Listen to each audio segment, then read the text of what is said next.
Ngayon naman ay gagawa tayo ng tinatawag nating prosperity bowl. Every year gumagawa po si Kapitana ng prosperity bowl, talaga namang napakaswerte, pero dapat ay magtrabaho din tayo para ang swerte ay tuloy-tuloy. Hindi lang po dito iaasa, pero nakakadagdag ito para tayo ay swertihin sa buhay. Narito po ang paraan ng paggagawa ng prosperity bowl. Lagyan po natin ng bulak. Symbolizes na magaan ang ating buhay sa buong taon. Lalagyan po natin ng rice, bigas, symbolizes po para sa ating abundance, kasaganaan sa buong taon.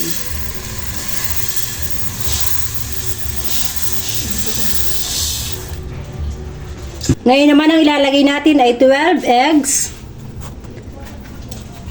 that represent 12 months of the year para maging masagana ang ating taon.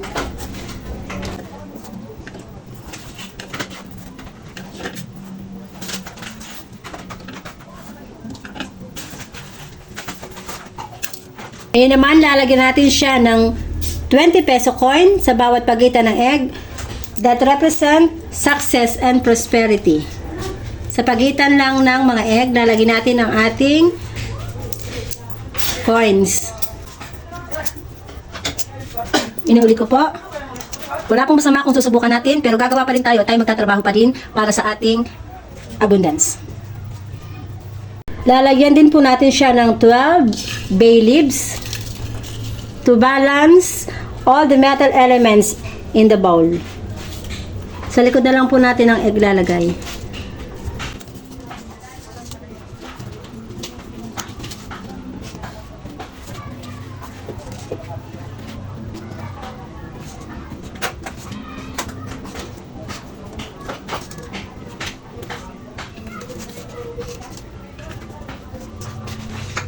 Next naman po natin ilalagay ang ating 12 chocolate coins sa gitna para siya ay maging base ng ating mga bilog na ilalagay dito. Pwede natin ilagay dito ang orange o kahit anuman na bilog na prutas. Ilalagay na natin ang orange dito sa chocolate. So, yan. Kailangan din po natin ng 168 at ilalagay natin sa ating ampaw that represent fortune all the way.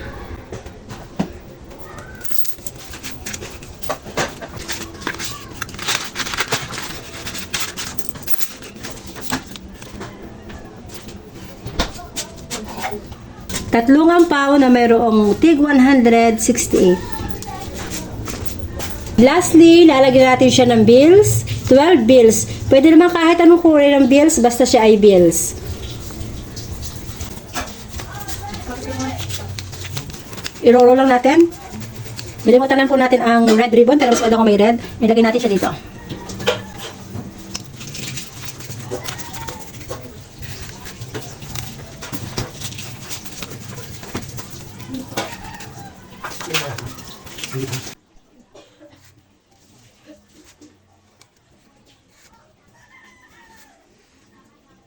Finally, okay na po ang ating prosperity bowl. Para po sa ating lahat, have a prosperous new year.